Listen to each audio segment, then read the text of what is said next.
Une quarantaine de camions au départ de Dunkerque ce matin et la même opération à Boulogne-sur-Mer, direction Calais. Le but, prendre la ville dans un étau en bloquer les axes principaux.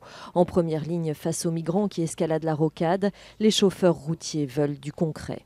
Et le démantèlement au plus vite, et puis une date, puisque dire le démantèlement demain va être effectué, je vous dis, c'est des réponses qu'on entend depuis très très longtemps. Maintenant, une date, qu'elle soit concrète et que ce soit du réel. Aux côtés des chauffeurs routiers, des dizaines de tracteurs, des agriculteurs exaspérés par les dégâts causés dans leurs champs par les migrants. Sur l'autoroute A16, par ailleurs, une vaste chaîne humaine qui relie le stade de l'Épopée au port de Calais. Tous ici demandent une sécurisation de la zone pour retrouver leur tranquillité, mais pas seulement. Ces gens, on les comprend, hein, ce sont des malheureux, ils viennent. C'est pas le problème, nous ne sommes pas contre les migrants, nous sommes contre le fait que nous perdons notre liberté.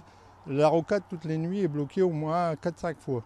Donc il faut libérer, aussi bien pour eux que pour nous, il faut libérer Calais et s'arranger pour que ces gens aient la possibilité de vivre ailleurs comme il faut. Des clients qui ont un fort pouvoir d'achat, avant ils s'arrêtaient à Calais, ils mangeaient dans les restaurants, etc. Aujourd'hui, ils s'en vont.